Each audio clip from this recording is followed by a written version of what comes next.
L'invité de ce Smart Impact, c'est Julien Delot. Bonjour. Bonjour Thomas. Bienvenue, vous êtes le directeur France de Rive. Alors je veux bien que vous nous présentiez Rive en quelques mots pour poser le décor en quelque sorte. Oui, bien sûr. Donc RIB, on est un éditeur logiciel. On est spécialisé dans la fourniture de solutions qui permettent de gérer, de piloter des bornes de recharge pour véhicules électriques. Ouais. Donc notre mission, c'est à la fois de rendre cette borne le plus intelligent possible. Donc on verra sûrement après Ouais. comment. Avec quels outils, ouais. Voilà, exactement. Et aussi avec la particularité de gérer l'énergie le mieux possible qui est justement délivrée par ces bornes. Ouais. Donc on est une société européenne, présente en France, mais également à l'étranger. Ouais. Voilà, et ça sera peut-être utile pour plus tard, on a aussi la particularité de cibler plus tôt, même si on sait tout faire, le marché des entreprises. D'accord. Alors, un point sur l'état du marché français. Aujourd'hui, on a les chiffres fin 2023, 118 000 points de recharge publics installés. Fin 2023, on parle des recharges électriques évidemment, avec donc cet objectif de 400 000 d'ici 2030. Comment vous évaluez, vous êtes une bonne vigie en quelque sorte, vous évaluez la maturité du marché français? La maturité du marché français est très loin d'être atteinte, vraiment très très loin. D'ailleurs, pour donner un ordre d'idée, le gouvernement s'est fixé comme objectif d'avoir 18 millions de véhicules électriques d'ici 2035. On en est très très loin, donc c'est à la fois une bonne nouvelle parce qu'on a encore un impact dans ce qu'on va faire.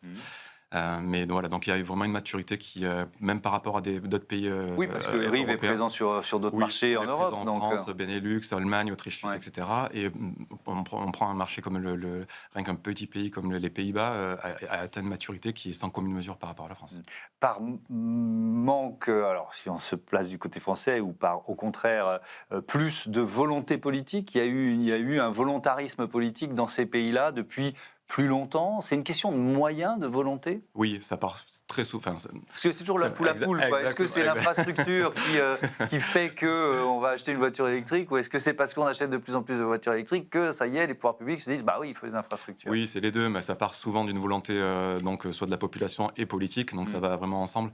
Donc oui, donc la France a un petit peu de retard par rapport à ça, même si faut être honnête, elle fait quand même des efforts le mieux qu'elle peut par rapport au contexte actuel pour financer et favoriser le véhicule électrique. Alors, on va rentrer dans le détail de ce que vous proposez, cette logique d'optimisation énergétique. Comment vous vous différenciez par rapport à d'autres acteurs sur le marché français ou européen? Oui, donc alors l'idée en fait, c'est que de pouvoir rendre une borne le plus intelligent possible. Donc une borne, c'est un matériel qui fournit l'électricité pour recharger un véhicule.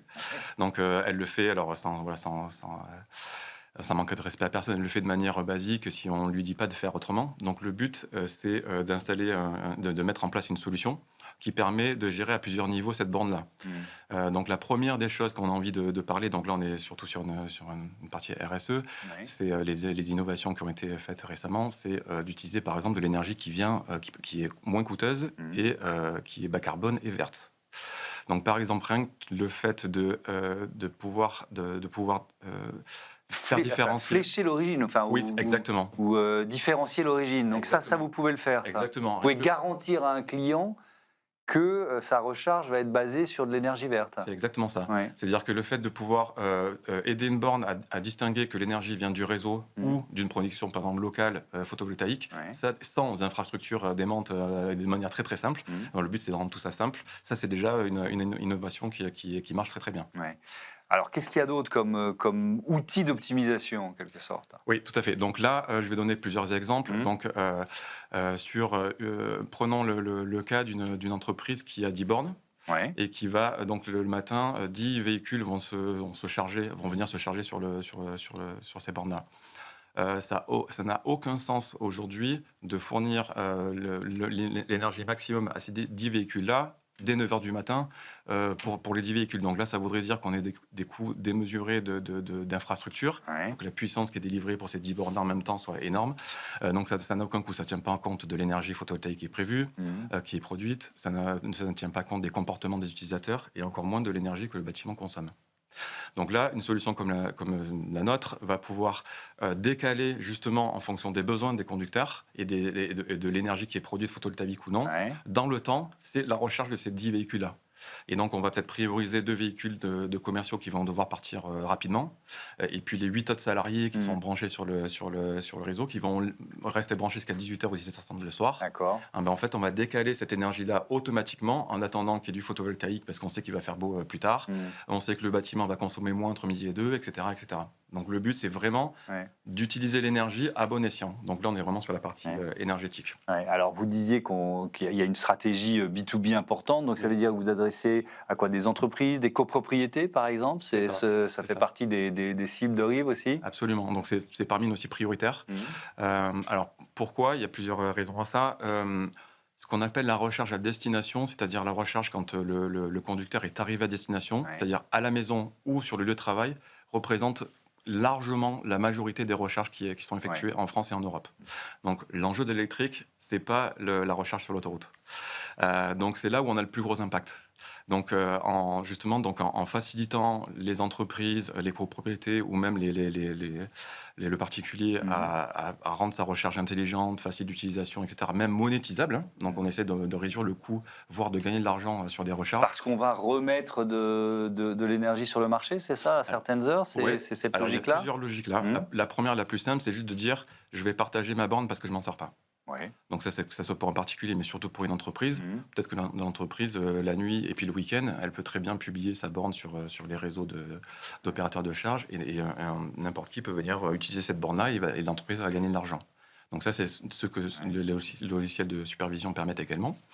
Donc on ne gère pas que l'énergie, on essaye justement de réduire les coûts de ça. Mais oui, vous mettez aussi le doigt sur des innovations qui arrivent et on voit de plus en plus le véhicule électrique, non pas comme un consommateur d'énergie, mais aussi comme une batterie de stockage. Donc ça, c'est ce qu'on appelle le V2G. C'est une technologie qui va arriver en France très bientôt et qui va franchement qui va potentiellement chambouler le marché de l'électricité. Parce que, en fait, on va... Imaginons, j'ai une voiture électrique, je consomme 15% de ma batterie, je la recharge. Qu'est-ce qui va se passer au cœur de la nuit s'il y a besoin ou à un moment de la journée et que j'utilise pas ma voiture, s'il y a besoin d'électricité, ma batterie va pouvoir la fournir? C'est ça la logique? Oui, alors ça, c'est la logique qu'on voit dans un premier temps. C'est vraiment l'utilisation basique, c'est de dire, ah oui, tiens, si j'ai besoin d'une énergie, ma voiture est une batterie de stockage. Parce que ça, cette technologie, pardon, je vous interromps, mais elle existe. Je me souviens avoir reçu des entreprises. Oui, ça s'appelle le V2G. Qui fabriquent ces Exactement. Alors, c'est bornes. pas du tout déployé encore aujourd'hui en France. La technologie existe, mais pour l'instant, c'est pas déployé. C'est pour ça que ça va arriver rapidement. Mais là où ça peut vraiment avoir un impact, c'est que en fait, on peut systématiser cette utilisation-là. Et alors, en France, on a la chance d'avoir l'énergie nucléaire qui est bas carbone.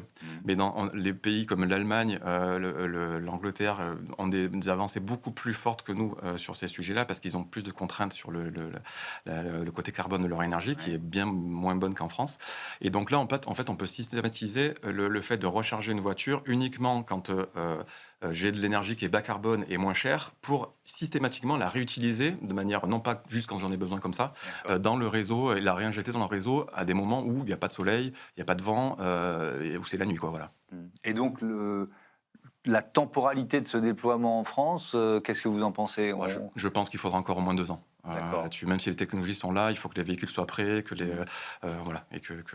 mais ça peut avoir un impact aussi sur les fournisseurs d'énergie qui vont repenser comme s'il y avait des milliers, des millions de batteries de stockage dans le réseau, repenser en fait la façon dont ils vont fournir des contrats de service. Il y a aussi une fonctionnalité d'intelligence artificielle dans ce que vous proposez, dans les services que RIF propose. Oui, donc le but du jeu, vraiment, c'est de favoriser en fait l'adoption du véhicule électrique en France et en Europe. Donc tout ce qui va rendre simple l'utilisation, l'installation pour le consommateur final, l'entreprise en général, est vraiment quelque chose qui est important pour nous. Et donc l'IA, elle sert à quel moment, là ? Donc l'IA sert à plusieurs choses. Donc là aujourd'hui, elle sert à optimiser. Donc l'une des fonctions d'IA chez nous sert à optimiser la disponibilité des bornes. C'est-à-dire qu'une borne qui va avoir une panne, donc qui va être en dysfonctionnement, en fait, notre IA va, par exemple, prendre la décision toute seule de redémarrer les bornes ou de réaliser des petites actions de correction sans que j'ai rien à faire. En fait, ça va remettre en service ma borne et faire en sorte qu'elle soit le plus disponible possible. Ou alors anticiper sa maintenance, etc. Ça peut faire partie des services. C'est exactement ça. En fait, le but du jeu, c'est de rendre simple l'utilisation. S'il y a une maintenance à faire, peut-être qu'elle pourra le faire à distance. Voilà. Quels sont les clients, les secteurs qui sont les plus demandeurs aujourd'hui de solutions là, intégrées, des recharges, l'énergie, le fait de effectivement pouvoir sourcer son énergie quand on installe des bornes de recharge? Oui, alors là, en ce moment, c'est vraiment les entreprises. Donc là, on est sur l'objectif de verdir son parc de véhicules, que ce soit des véhicules qu'on a en flotte de fonction, mais aussi les véhicules de ses employés. Donc là, l'État joue son rôle aussi là-dessus en fournissant encore des aides là-dessus. Et c'est vraiment le secteur qui, aujourd'hui, est le moins mature en France. Genre les recharges sur autoroute, ça, il n'y a pas de souci maintenant. On peut vraiment recharger ses véhicules en itinérance. Mais vraiment, la recharge à destination est vraiment en entreprise est vraiment aujourd'hui l'impact qui est le plus grand. Par exemple, je vais donner un autre exemple. Un employé qui aurait un véhicule de fonction et qui est loin de son entreprise, aujourd'hui, ça paraît tout bête, mais en fait, il va être obligé de se recharger sur des parkings ou alors s'équiper lui-même d'une borne alors que c'est un véhicule de fonction. Une solution comme la nôtre permet d'automatiser le remboursement des frais dans le cas où le salarié se rechargerait à la maison. Donc ça paraît, là, ça fait pas rêver. Par contre, c'est quelque chose qui est totalement pratico-pratique et qui fait que voilà, l'entreprise va cofinancer une borne et donc on a mis dans le circuit une nouvelle personne à titre personnel qui pourrait aussi avoir un véhicule personnel dans sa maison, mais pouvoir se recharger son véhicule professionnel sans un problème de frais. Merci beaucoup, Julien Delot. C'était très concret. À bientôt sur Bismart for Change. On passe à notre Zoom, les grandes tendances des métiers à impact. Et on va parler rémunération aussi.